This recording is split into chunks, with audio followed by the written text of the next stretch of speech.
जय हिंद प्यारे दोस्तों, नमस्कार। कैसे हैं आप सब? उम्मीद है एकदम शानदार, लाजवाब, ज़बरदस्त, बेहतरीन, जिंदाबाद। एकदम भारी भयंकर जोश में, एक बेहतरीन मोटिवेशन के साथ, एक्साइटेशन के साथ आप सभी अपनी तैयारी में जुटे हुए होंगे। एक क्वेश्चन कल की क्लास से ले लेता हूं, तब तक आपसे बातचीत भी करता रहूँगा, तब तक आप जुड़ेंगे और आपके आंसर आएंगे। तो चलो, तुम मुझे बस इतना बता दो कि जड़त्व जो शब्द है, ध्यान से सुनना, जड़त्व का नियम नहीं कह रहा हूँ, अभी बता रहा हूँ। जड़त्व शब्द यानी कि वर्ड इनर्शिया, वर्ड इनर्शिया को किसने खोजा? आप ये बताओ। शब्द जड़त्व जो है, वर्ड इनर्शिया, इसे किसने खोजा? आप मुझे ये बता दो। तो उम्मीद है बड़े अच्छे तरीके से आप मेहनत कर रहे होंगे। करिए, अवश्य है। अगर आप वाकई एक इज्जत कमाना चाहते हैं, और मैं कहूँगा कि सरकारी नौकरी लेना तो इज्जत फिर अपने आप ही आनी है, हर एक एंगल से, हर एक एस्पेक्ट से। अपने और अपने परिवार को आर्थिक मजबूती अगर आप देना चाहते हैं तो कुछ वर्ष, शायद नसीब की बात है, किसी के 1 वर्ष, किसी का 1.5 वर्ष, किसी के 2 वर्ष आपको बड़ी ही मेहनत के साथ गुजारने पड़ेंगे। तो बहुत बेहतर आंसर आप सभी का है, एकदम शानदार, लाजवाब।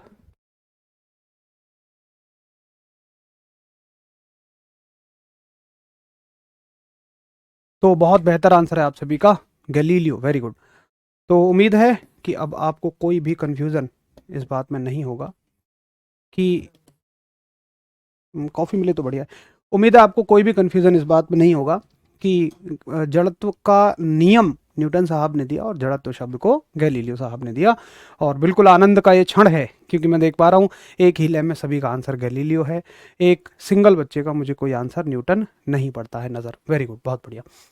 तो कल जहाँ हमने छोड़ा था वो टॉपिक था आपका संवेग यानी कि मोमेंटम।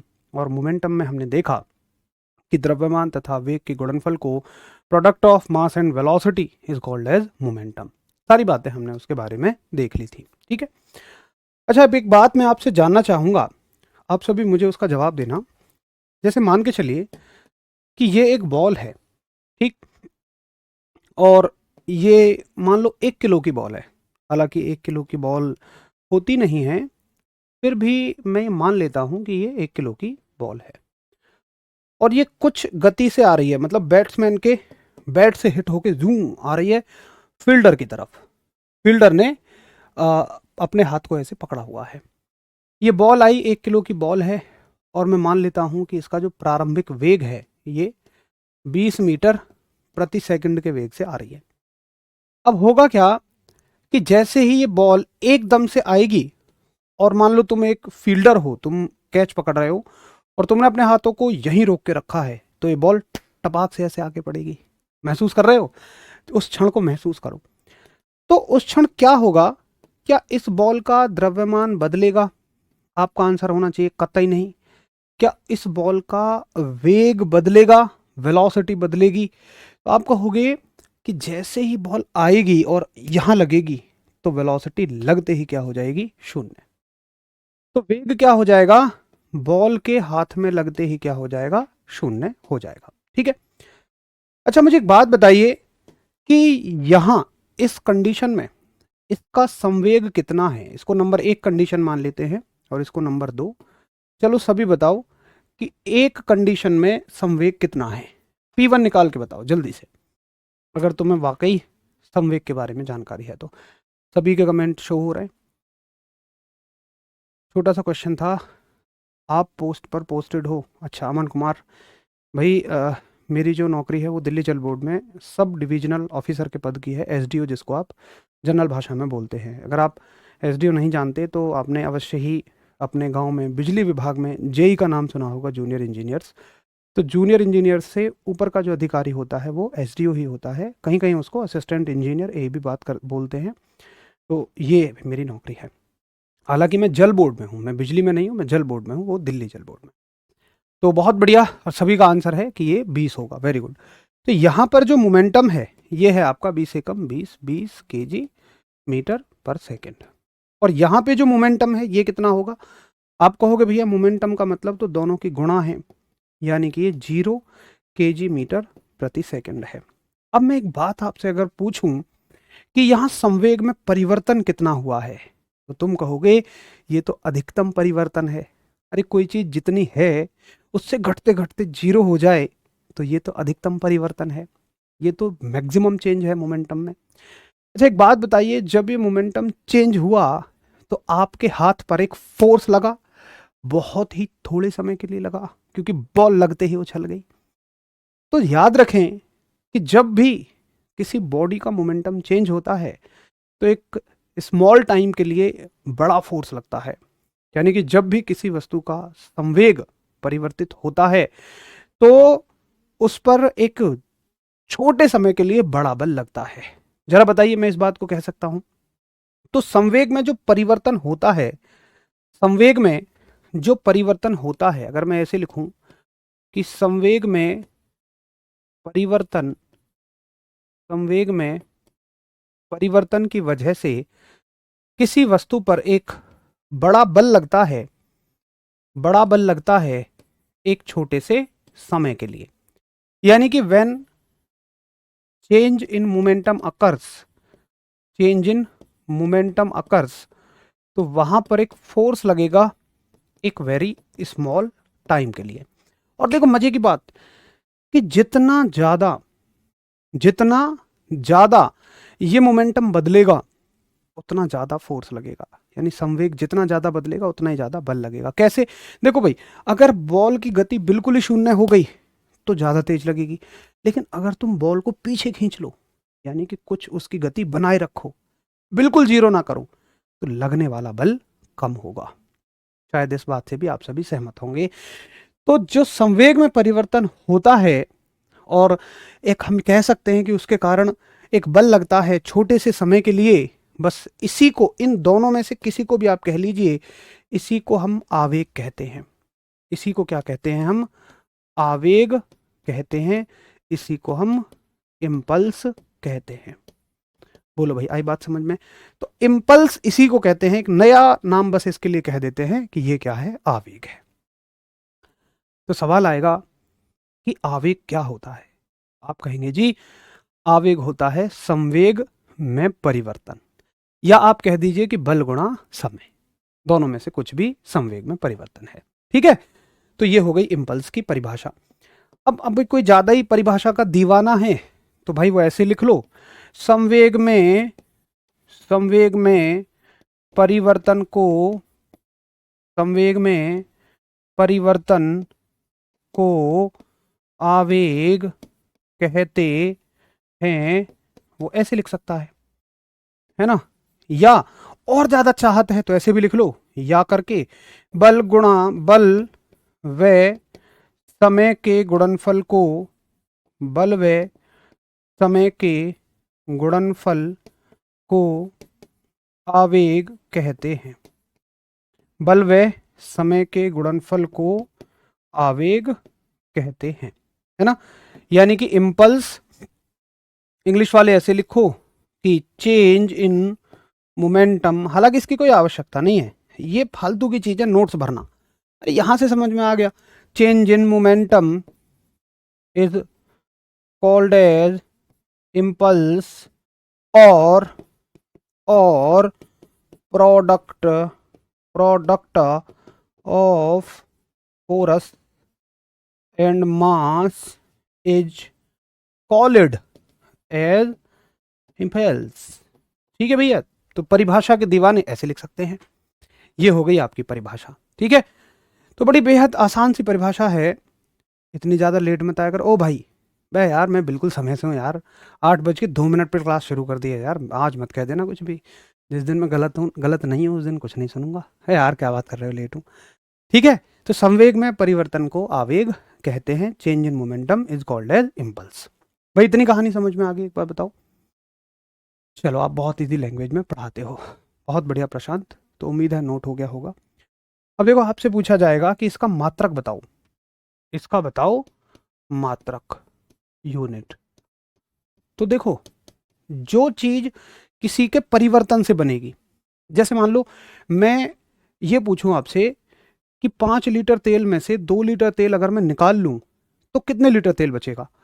5 लीटर में से 2 लीटर, ये दोनों का अंतर ही तो है, तो बचा हुआ क्या होगा भाई? लीटर में ही तो होगा। है ना। तो जो चीज किसी के अंतर से बनेगी उसका मात्रक उसके जैसा ही होगा जिसके अंतर से वो बनी है। ठीक है, तो भाई दोस्तों इसका जो मात्रक है मैं लिखूंगा ही ऐसे कि ये संवेग के जैसा होता है। किसके जैसा है ये? संवेग के जैसा, यानी कि सेम एज मोमेंटम, ये संवेग के जैसा होता है। ऐसे ही याद रखो इसको, पेपर में सवाल भी ऐसे ही पूछा जाता है, बताओ मात्रक क्या होता है, तुम कहना जी मात्रक होता है संवेग के जैसा। ऑप्शन भी ऐसे ही होंगे, संवेग के जैसा, बल के जैसा, त्वरण के जैसा, यानी लाइक एज मोमेंटम, ऐसे करके ऑप्शन होंगे। ठीक है, अच्छा इसका एक दूसरा और सवाल होता, एक और दूसरा मात्रक होता है। जैसे मैंने शुरू में ही कहा था आपको कि एक राशि के एक से ज्यादा मात्रक संभव हैं। तो सुनो इसका दूसरा मात्रक क्या है। देखो भाई, संवेग में परिवर्तन की वजह से एक मात्रक आ गया, एक मात्रक यहां से भी आएगा। ठीक है, तो हालांकि बल का मात्रक हम आगे पढ़ेंगे, लेकिन अभी मोटा मोटी समझो कि बल का मात्रक न्यूटन होता है, समय का सेकंड। तो इसका जो मात्रक है, एक मात्रक तो ये हो गया, दूसरा मात्रक इसका न्यूटन सेकंड भी होता है। न्यूटन सेकंड भी होता है, अलग नहीं है ये है बिल्कुल इसी में से निकल जाएगा अगर मैं तुम्हें सॉल्व करा के दिखाऊं, लेकिन उसकी कोई आवश्यकता नहीं है ना। बस डायरेक्ट याद रखो जी न्यूटन सेकंड होगा। भाई साहब विमा कैसी होगी? देखो विमा एक से ज्यादा नहीं हो सकती है ना, विमा किसी भी राशि की सिर्फ एक ही होती है। और अगर ये राशि, भाई इसका मात्रक जब संवेग के जैसा है तो विमा कहाँ से निकलती हैं? विमा हमेशा मात्रकों से निकलती हैं, है ना। विमा हमेशा मात्रक से निकलती हैं, तो इसकी विमा भी ऐसी होगी। मैं क्यों लिखवा रहा हूं ऐसे? क्योंकि ऐसे ही सवाल पूछा जाता है कि निम्न में से किसकी विमा आवेग के जैसी होती है, संवेग के जैसी होती है। तो आप कर देना जी आवेग के जैसी होती है। ठीक है, मात्रक क्या आया यार रुपेंद्र, कल ही पढ़ाया था संवेग का। यार ऐसे कह के मेरा दिल ना तोड़ा करो। आईसीजी के फिजिक्स के नोट्स चल जाएंगे क्या? भाई अगर आप कह रहे हो आईसीजी के नोट से ये क्लास कवर हो जाएगी तो 100% हो जाएगी, लेकिन इस क्लास से आईसीजी कवर हो जाएगा 1% भी नहीं होगा। ठीक, अच्छा जी ये कैसी राशि है? तो भाई साहब ये भी एक सदिश राशि है। भाई जब संवेग एक सदिश राशि है तो ये भी एक सदिश राशि है। एक भाई कह रहे हैं क्वेश्चन कैसा आएगा। देखो क्वेश्चन ऐसे आएगा कि बताओ संवेग में परिवर्तन को क्या कहते हैं? पहला सवाल जी आवेग कहते हैं। दूसरा सवाल आवेग किसे कहा जाता है? संवेग में परिवर्तन को कहा जाता है। बल गुणा समय के गुणनफल को क्या कहते हैं? जी आवेग कहते हैं, इम्पल्स कहते हैं। फोर्स इंटू टाइम के प्रोडक्ट को। अगला सवाल कि बताओ आवेग इनमें से क्या है? Force into time, force into acceleration, force into velocity, force into displacement. आप कहोगे जी जो सही आंसर होगा। ठीक है, 4 सवाल हो गए। 5वां सवाल, 6वां सवाल, 7वां सवाल, 8वां सवाल। 8 सवाल तो टक से ऐसे बना दिए यहीं से। ठीक है, डायमेंशन क्या है? भाई भाई डायमेंशन देखो तुम, मोमेंटम की क्या होती है, मैं तो नहीं लिखाऊंगा। संवेग के जैसी डायमेंशन है, बस इतना याद रखो। ठीक है भाई, चलो तो उम्मीद है कि आपको ये मेरी बात बड़े अच्छे तरीके से समझ में आ गई है। एक बार कृपया नोट कर दें, अगर आपको एक बार थम्स अप कर दें अगर आपका नोट हो गया है और कहानी आपको समझ में आ गई है, प्लीज एक बार। इसको ज्यादा गहराई में नहीं समझना है ना, इसको भाई ज्यादा गहराई में समझना ही नहीं है दोस्त।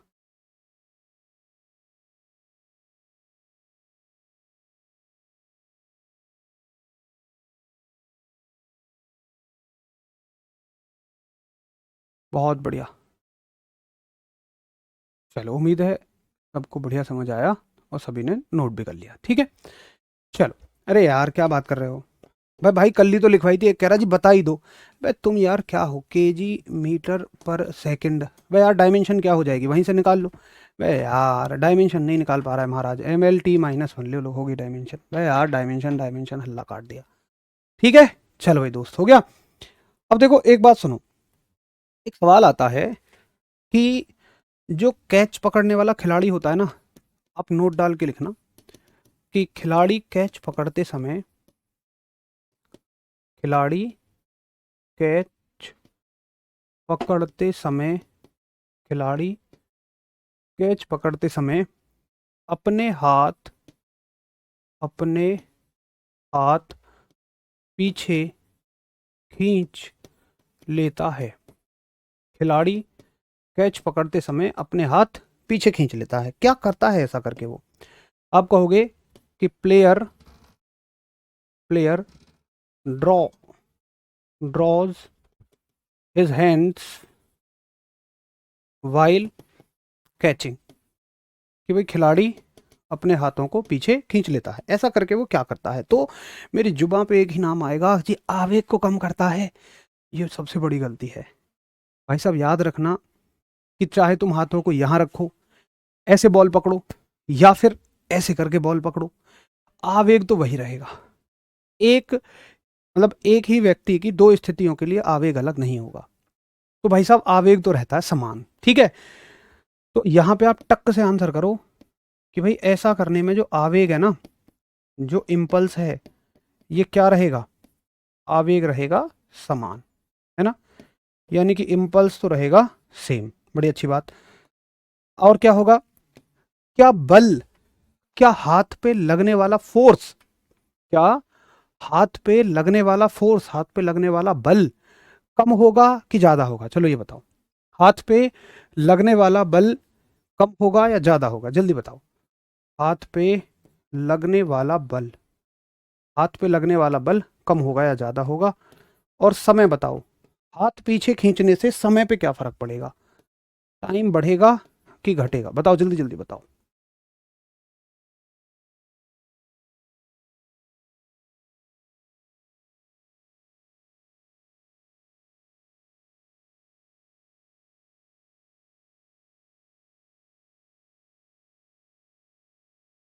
चलो बहुत बढ़िया।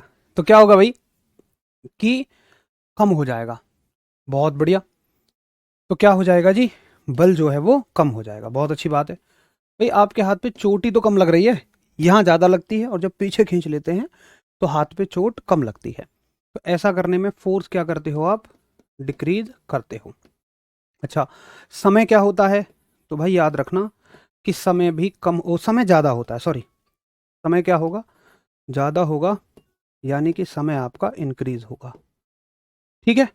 तो ये काम एक खिलाड़ी कैच पकड़ते समय जब अपने हाथ पीछे खींचता है तो करता है। यहां से 3 सवाल बेहतर बन चुके हैं, ठीक है। एक बार नोट करेंगे और मुझे थम्स अप करेंगे कि हाँ, मुझे अच्छे से चीजें समझ में आ गई हैं।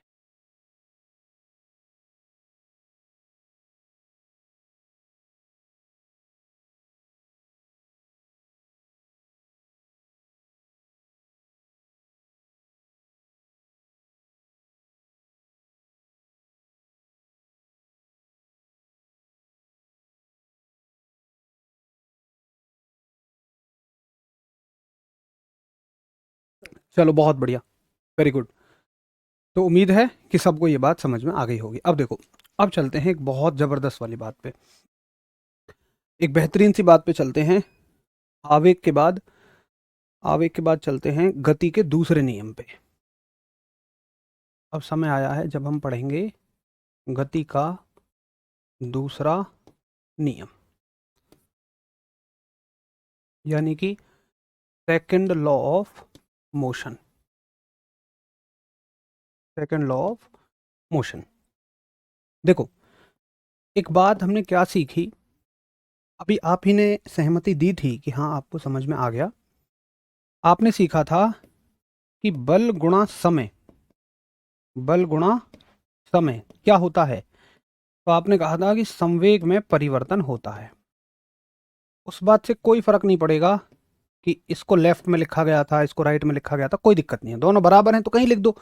भाई 5 5 के बराबर है तो इस 5 को इधर लिखो, चाहे उस 5 को इधर लिखो, कोई दिक्कत नहीं है, ठीक है। अच्छा, अब मुझे एक बात बताओ कि अगर मैं इस समय को उठा के यहां ले जाऊं, ये जाएगा ही। अगर तुम इस समय को यहां से भगाओगे तो जो यहां गुणा में होगी चीज वो कहां चली जाएगी? भाग में चली जाएगी, ठीक है। ये यहां आ जाएगा। तो हमारे पास एक डेफिनेशन बनेगी कि बल बराबर संवेग में परिवर्तन बटे समय। अब अगर तुम थोड़ा सा भी ध्यान दे रहे हो चीजों पे तो टक्क से इसकी परिभाषा बना दोगे। इसके हिसाब से परिभाषा बना के दिखा दो। तब तक मैं इंग्लिश वाले भाइयों के लिए लिख दूं जिनको बड़ी तकलीफ हो रही होगी इंग्लिश में क्यों नहीं लिखा। तो फोर्स हो जाएगा जी चेंज इन मोमेंटम। और ये कहाँ से है? ये पिछले स्टेटमेंट से ही है, change in momentum upon time. तो भाई साहब जल्दी जल्दी लिख के दिखा दो इसकी परिभाषा, जल्दी बताओ। फिजिक्स के वन लाइनर क्वेश्चन भी बनाकर देंगे। चलो ठीक है भाई पुरुषोत्तम राय, मैं कर तो दूंगा ऐसा काम, लेकिन मैं वादा नहीं कर सकता कि कब तक करूंगा। जैसे मुझे थोड़ा सा भी समय मिलेगा तो मैं कोशिश करूंगा कि हम जितने चैप्टर हमने पढ़ लिए हैं उससे बनने वाले सभी संभावित वन लाइनर प्रश्न मैं आपको दे दूं। चलो बहुत बढ़िया सर, मेजरमेंट चैप्टर में 10 में से 9 क्वेश्चन सही किए, सब आपके पढ़ाए हुए से थे, बहुत अच्छी बात है। और आप टेस्ट दे रहे हैं, इस बात का बेनिफिट आपको बहुत ज़बरदस्त मिलेगा, एकदम ज़बरदस्त वाला, वेरी गुड। तो मैं कहूँगा चैप्टर वाइज टेस्ट तो सारे के सारे बच्चे दो, और बताएं एक कॉपी बना लो अलग से, उस पर लिख दो क्वेश्चंस। मैंने जब तैयारी की थी तो मेरी एक कॉपी थी, उसमें अलग अलग तरह के क्वेश्चंस ही थे। तो जो क्वेश्चन आपको नया मिले, और मिलेगा अगर आप हर दिन टेस्ट देंगे तो आपको ज़रूर नए सवाल मिलेंगे, तो उन नए सवालों को कॉपी पे लिखो। और पता है जितने ज़्यादा नए सवाल आपके सामने आए उतना लाओ, ताकि पेपर के लिए कुछ नया बचे ही ना। बहुत ही बढ़िया। तो बहुत बेहतर आप सभी का आंसर आया कि सर समय का भाग लगा है तो बस क्या कहेंगे, संवेग में परिवर्तन की दर। भाई बिल्कुल दिल खुश हो गया, एकदम ज़बरदस्त। तो आप कह रहे हैं कि संवेग में परिवर्तन की दर को बल कहते हैं। शायद आज तक आप सभी ने इस बात को रटा होगा, लेकिन आज आप अच्छे से समझ गए होंगे कि संवेग में परिवर्तन की दर को बल कहते हैं। इंग्लिश वाले कैसे लिखेंगे कि rate of change in momentum, rate of change in momentum, in momentum is called as force. तो उम्मीद है कि आप इसको आज समझे होंगे, इसको रटने की बजाय, है ना। ये होती है एग्जैक्ट डेफिनेशन किसकी, फोर्स की, यानी कि बल की। ठीक। अच्छा, एक फॉर्मूला और निकल के आता है, हालांकि वो यहीं से आता है, लेकिन हम यहाँ उसको निकालेंगे नहीं, क्योंकि अगर निकालेंगे तो आपकी मतलब की चीज़ है नहीं, कन्फ्यूज़न होगा। उसको डायरेक्ट याद रखेंगे। वो क्या याद रखना है आपको कि बल बराबर, आपको याद रखना है द्रव्यमान गुणा त्वरण। ये बात आप सीधे याद रखिए कि फोर्स बराबर मास इनटू एक्सेलरेशन। सीधी ये चीज याद रखिए, मतलब कि किसी वस्तु के द्रव्यमान तथा त्वरण की गुणा करने पर, मास और एक्सेलरेशन की गुणा करने पर आपको बल मिल जाएगा। बस इसको सीधा सीधा ऐसे ही याद रखो, इसको मत समझने की कोशिश करना। और मैथ्स में आप इसको कैसे लिख सकते हो, मैथ्स की फॉर्म में आप इसे लिखते हो F बराबर m गुणा ए, ऐसे ही तो लिखते हो भाई।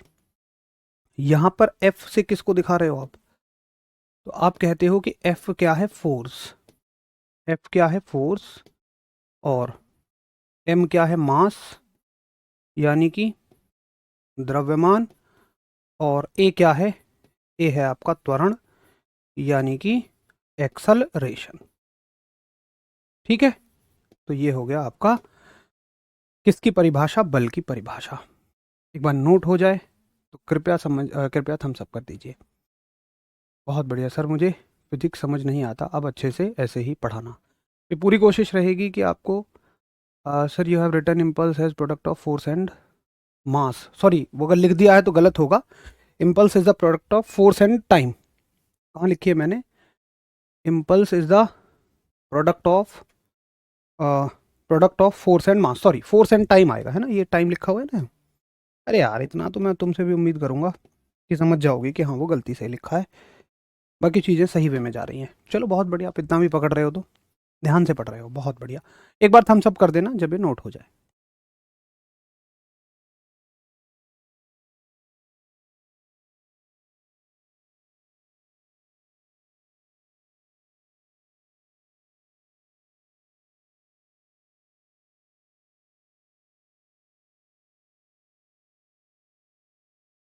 भाई साहब बिल्कुल सीरियल से ही चल रहे हैं, ऐसा नहीं है कि गति के पहले नियम के बाद तुरंत बाद मैं तुम्हें दूसरा नियम करवा देता।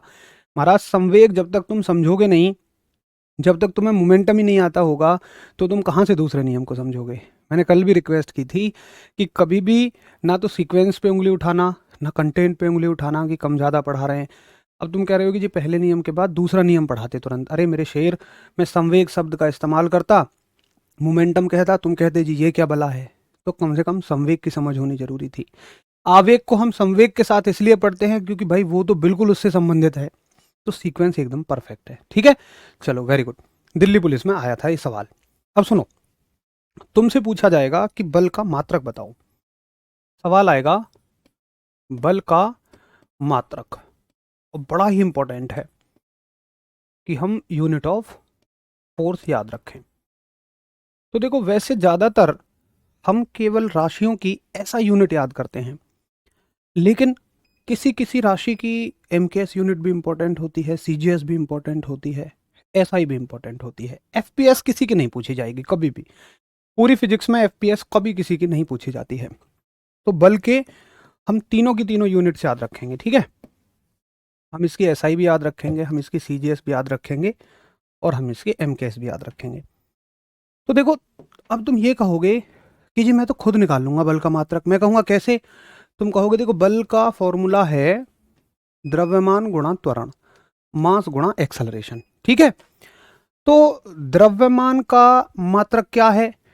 तो मैं पूछूंगा द्रव्यमान का, पहले इसकी एमकेएस यूनिट बताओ। तो तुम कहोगे कि द्रव्यमान की एमकेएस यूनिट, मास की एमकेएस यूनिट होती है किलोग्राम, केजी।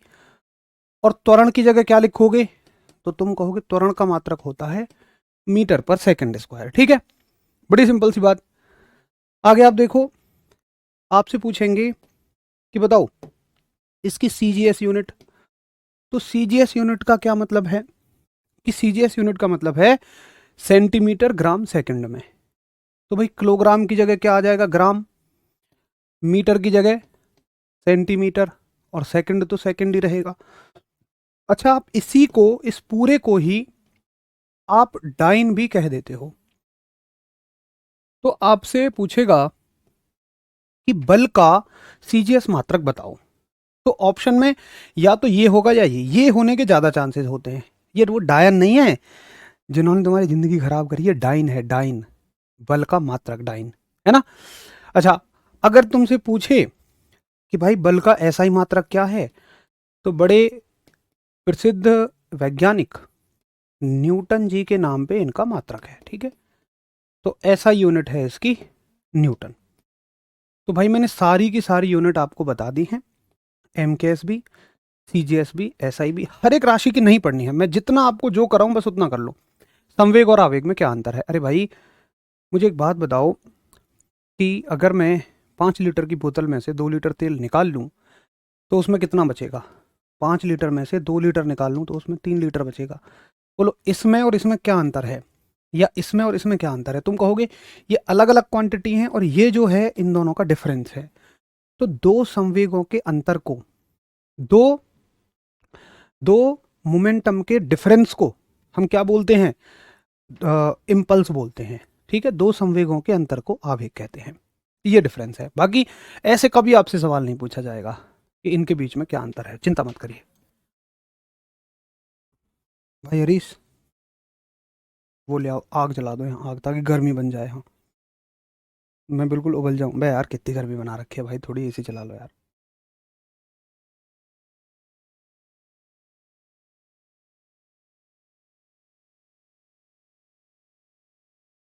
ठीक है भाई, चलो। तो इसकी यूनिट बढ़िया तरह से याद रखिए। एम के एस क्या है भैया? देखो, जो नई क्लास में जुड़े हैं भैया, मैं फिर आपके कैसे क्षमा मांगू मैं आपसे कि आप बीच में मत जुड़ो, आप थोड़ा सा ना पीछे से क्लास देखो, आपको शुरुआत से बढ़िया समझ में आ जाएगा। तो इसकी यूनिट सीधी याद रख लेंगे कि एम के एस यूनिट केजी मीटर पर सेकंड स्क्वायर है, सी जी एस यूनिट डाइन है, आप इसको भी ना याद रखें, डाइन याद रखिए, और ऐसा यूनिट इसकी न्यूटन है। अब देखो, एक सवाल पूछा जाएगा कि बोलो एक न्यूटन में, एक सवाल आएगा तो इसको आप ऐसे ही करके लिख लें, इसी में सीक्वेंस में आगे, कि एक न्यूटन में कितने डाइन। तो आप याद रखेंगे कि एक न्यूटन में 10 की पावर 5 डाइन। बहुत इंपॉर्टेंट सवाल है, मतलब मैं कहता हूं कि इसको ना अपने दिल में रखो, बिल्कुल इसको अपने दिल में रखो आप, क्योंकि बड़ा ही इंपॉर्टेंट सवाल है। एक न्यूटन में 10 की पावर 5 डाइन।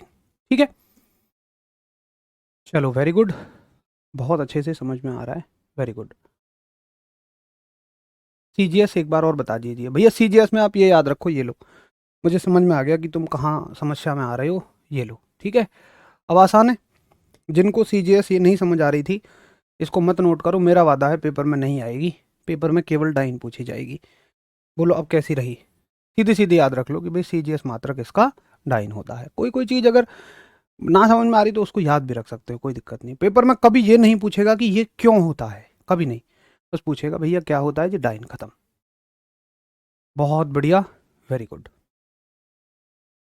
तो उम्मीद है कि आप इसको समझ में, मतलब आपको समझ में आ गया होगा कि 1 न्यूटन में किस प्रकार से 10 की पावर 5 डाइन होते हैं। ठीक है, अब देखो एक छोटा मोटा न्यूमेरिकल अगर बने तो कैसे बनेगा? बहुत छोटा सा न्यूमेरिकल नोट करो। लिखो कि 2 किलोग्राम की वस्तु 2 किलोग्राम की वस्तु पर 3 मीटर सेकंड स्क्वायर का त्वरण आरोपित किया जाता है। आरोपित किया जाता है। लगने वाला बल बताइए। लगने वाला बल बताओ। यानी कि आप कहोगे कि एन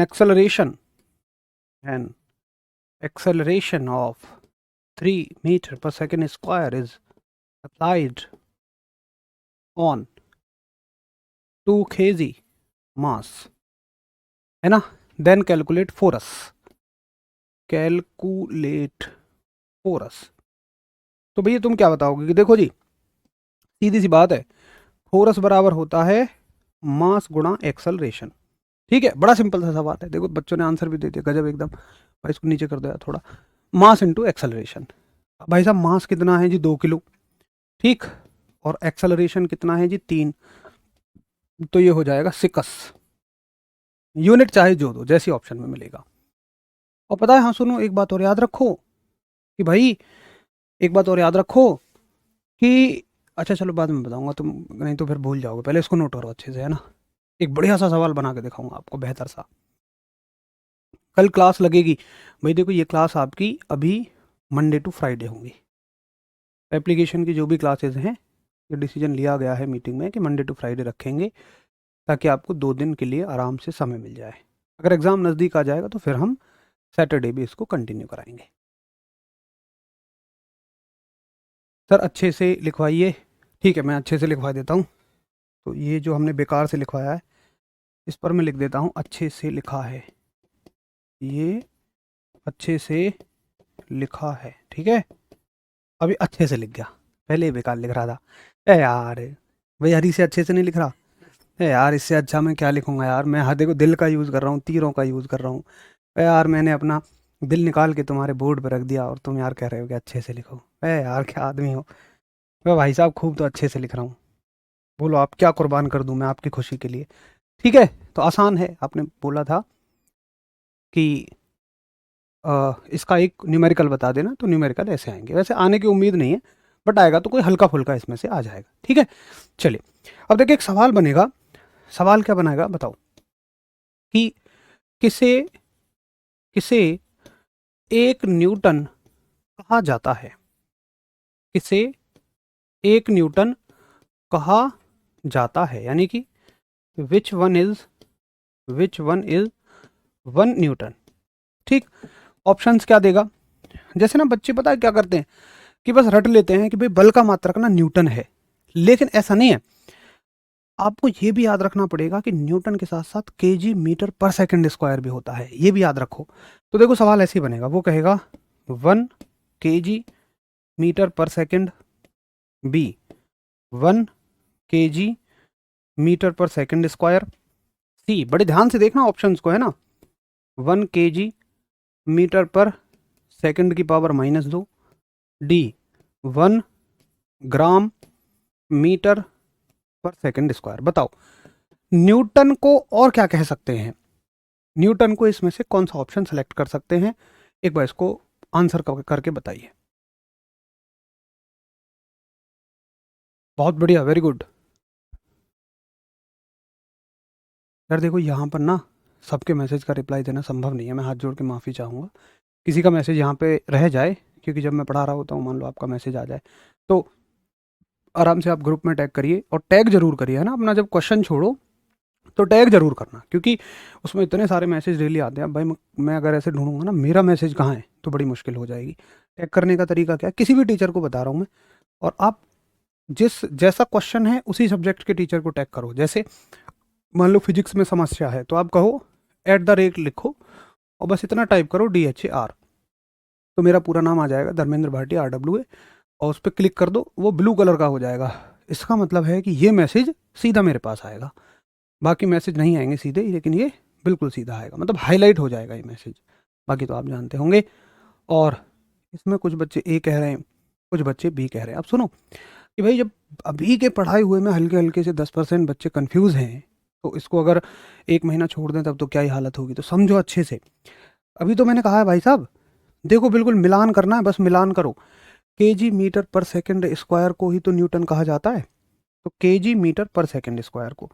अगर आप ये सोचते हैं ये है तो यहाँ स्क्वायर नहीं है, अगर आप ये सोचते हैं ये है तो भाई पावर -2 नीचे नहीं होंगी, पावर में -2 होंगी ऊपर जाके, नीचे तो प्लस की 2 है, जिसके सामने कुछ नहीं लगा प्लस, तो ये भी नहीं होगा। और ये यहाँ ग्राम है यहाँ मीटर है, जबकि किलोग्राम और मीटर होना चाहिए था। ठीक है, तो इस तरह के क्वेश्चन आपसे पूछे जाएंगे।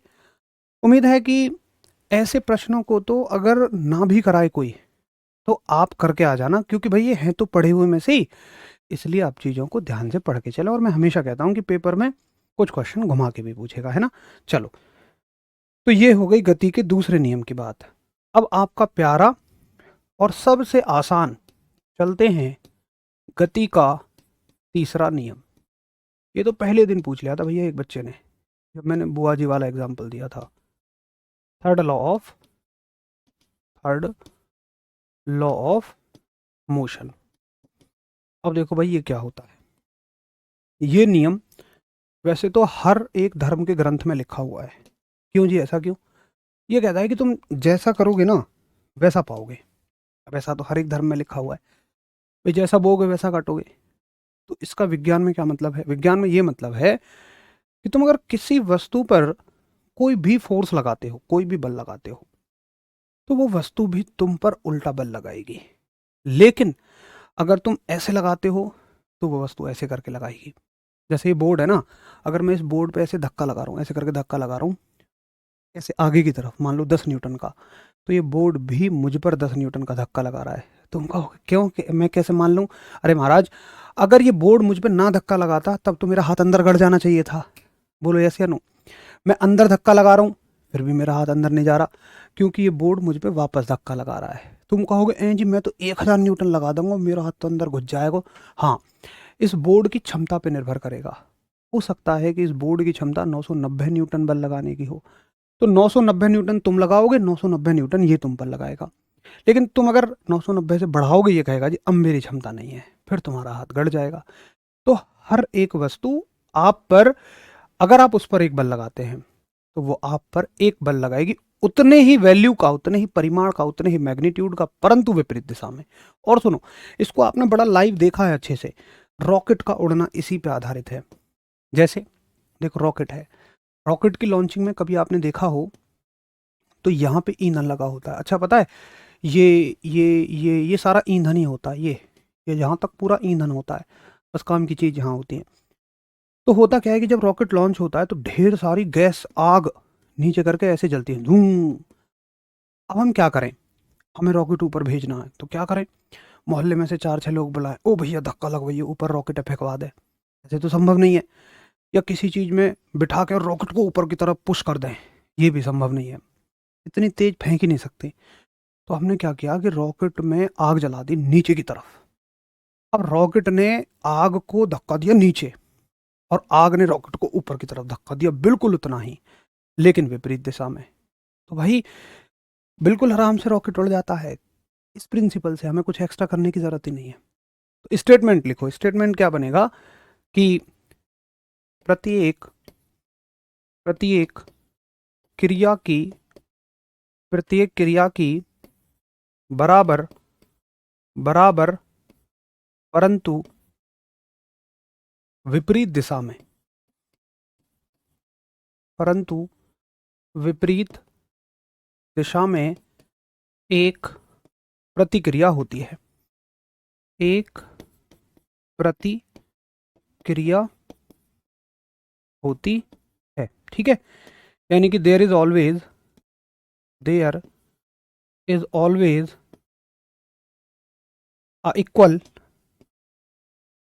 Equal and opposite reaction. There is always equal and opposite reaction of every action, ठीक है। ये एक्शन रिएक्शन क्या है? अरे भाई, रॉकेट ने हवा को नीचे धक्का दिया, ये एक क्रिया है। क्रिया का मतलब क्या होता है? कुछ करना। तो रॉकेट ने क्या किया? इनको धक्का दिया, बदले में इस आग ने, इन गैसों ने रॉकेट को ऊपर धकेल दिया।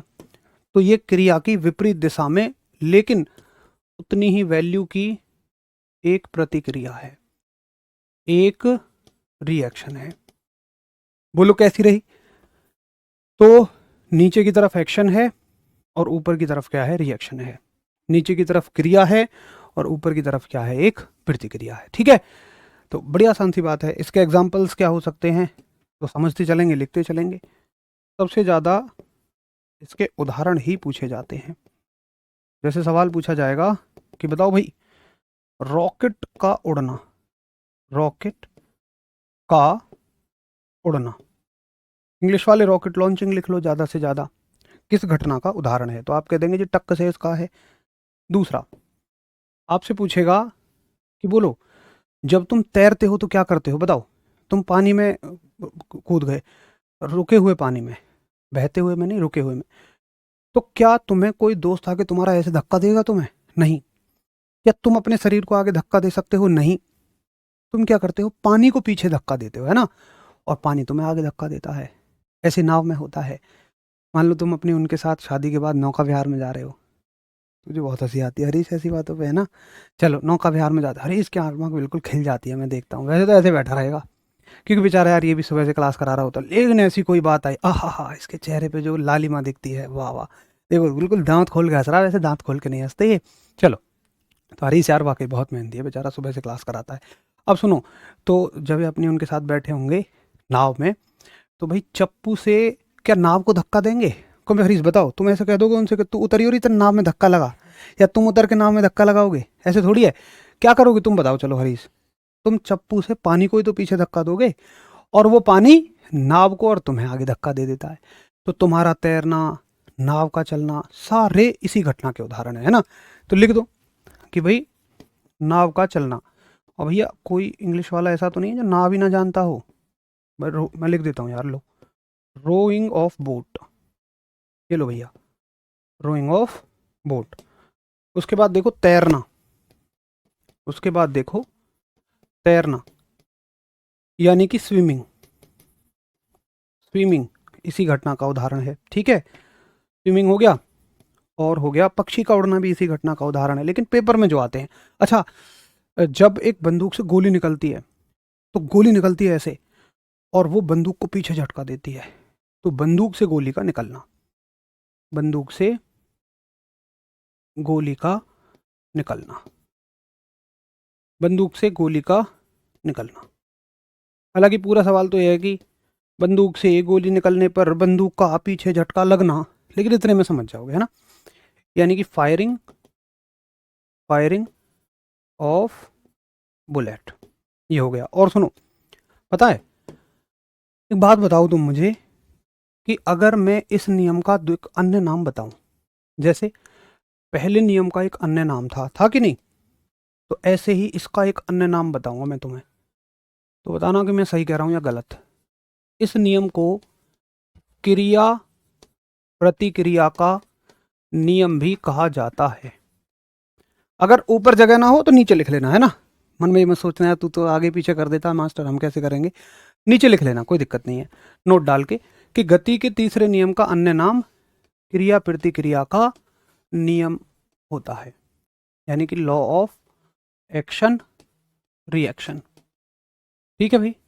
अच्छा, एक बात और डाइजेस्ट कर लेना, पचा लेना, कि इसी नियम को, फिर नीचे लिखना, या इसी नियम को संवेग संरक्षण का नियम भी कहते हैं।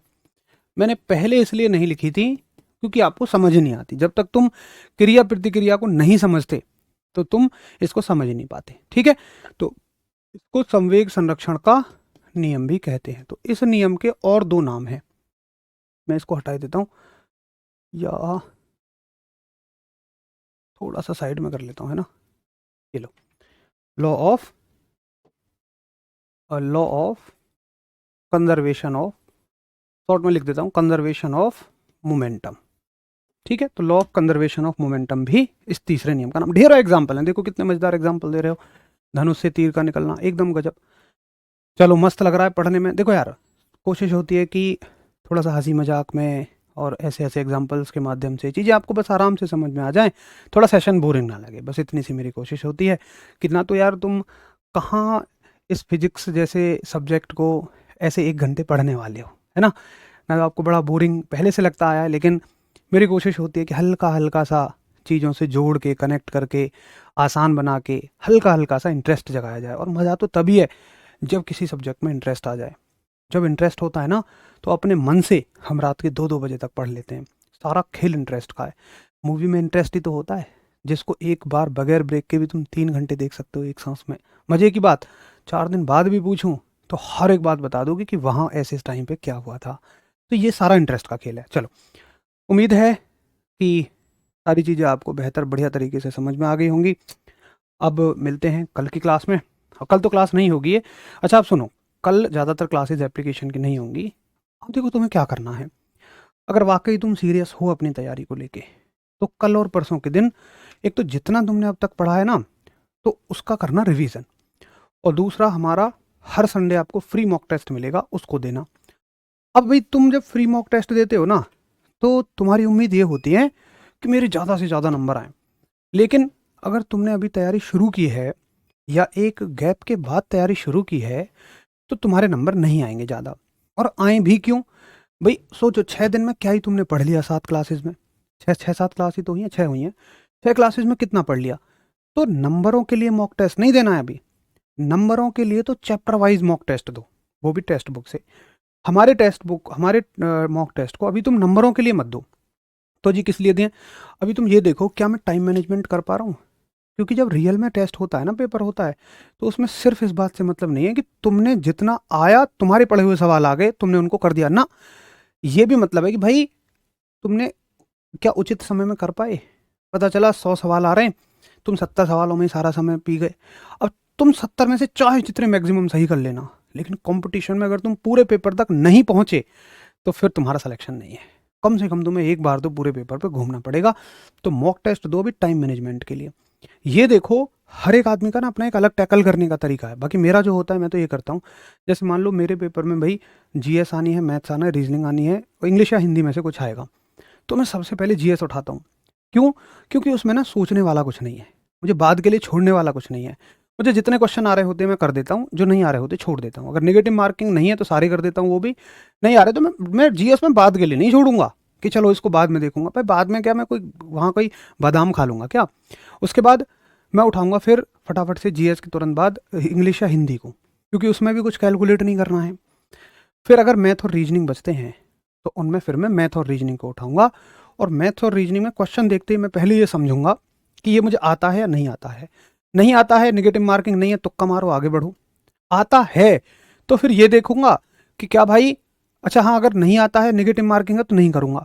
अगर आता है तो उसमें भी 2 बात फिर देखूंगा, क्या देखते ही हो जाएगा या समय लगेगा। देखते ही हो जाएगा तो तुरंत करके आगे बढ़ जाऊंगा, समय लगेगा तो एक ऑप्शन आता है मार्क फॉर रिव्यू, मैं उसको टिक करके आगे बढ़ जाऊंगा, क्योंकि मुझे पता है मैं बाद में समय बचा के इसको कर दूंगा। ऐसा करने से पता है क्या होता है, ऐसा करने से ये होगा कि तुम जब एक बार पूरे पेपर पे घूम गए और मार्क फॉर रिव्यू के लिए तुमने 100 में से 10 सवाल छोड़ दिए, तो निश्चित तुम्हारे पास समय बचेगा अगर तुम इस प्रोसेस से चलोगे तो। अब समय बचा तो लास्ट में ना कॉन्फिडेंस बिल्डअप हो जाता है। अगर तुम्हारा पेपर समय पे खत्म नहीं हुआ तो तुम कांपने लगोगे, लास्ट के समय तो तुमसे टिक भी नहीं लगेगा, ये सच्चाई कह रहा हूं मैं। और अगर तुमने 10 मिनट समय मतलब लास्ट का समय बच गया और 10 क्वेश्चन अभी तुम्हारे हैं, ऐसा कॉन्फिडेंस रहेगा कि जो क्वेश्चन किसी से नहीं हो रहा होगा ना, तुम उसे करके आओगे। और सुनो, सिलेक्शन तो तुम्हारा तभी हो गया जब तुम पूरे पेपर पे एक बार घूम गए। ये 10 क्वेश्चन तो बस तुम्हारी रैंक इंप्रूवमेंट कर रहे हैं। तो इस तरह की स्ट्रेटजी फॉलो करो, और मैं वादा करता हूं कि उन 10 सवालों में से, भाई मुश्किल सवाल हैं वो 10 जो आपको देखने में लग रहे हैं कि कैलकुलेटिव हैं, उन 10 सवालों में से एक बच्चा जो पहले ही उनको कर रहा है वो उन्हीं में उलझा रह जाएगा, और हो सकता है कि आगे आसान सवाल छूट जाए। बहुत बार ऐसा हुआ है कि हम पेपर छोड़ा है, आंसर किया ही, देखे अरे यार बाद में तो बहुत आसान सवाल थे। तो पेपर को पास करना पढ़ाई के अलावा एक ट्रिक है, सारी की सारी टोटली ट्रिक है। आपको वो ट्रिक जरूर फॉलो करनी है, और मैं आपको व्यक्तिगत अनुभव बता रहा हूँ जिन चीज़ों से मैंने फ़ायदा लिया। उम्मीद है आपको मेरी बात समझ में आ गई होगी। अगर नहीं समझ में आई है तो मैं एक बार फिर से आपको मंडे की क्लास में अच्छे से एक्सप्लेन कर दूंगा। तो बाद के जब सवाल हम करते हैं ना, हमारा कॉन्फिडेंस बहुत बढ़ जाता है, और जो सवाल किसी से नहीं हो रहे होंगे ना, मैं वादा करता हूँ तुम उनको करके आओगे। तो टाइम मैनेजमेंट सीखो अभी के लिए, ठीक है? घबराना बिल्कुल नहीं है, किसी से मत पूछो नंबर कम आए तो, जी मेरे नंबर कम नहीं आ रहे। सोच लो सिलेबस अभी हुआ नहीं इसलिए नहीं आ रहे, जैसे जैसे सिलेबस होगा वैसे वैसे आ जाएंगे। तो चलिए फिर मिलते हैं कल, यानी कि मंडे की क्लास में। तब तक के लिए नमस्कार, धन्यवाद। सैटरडे संडे का यूज़ जरूर करना अच्छे से।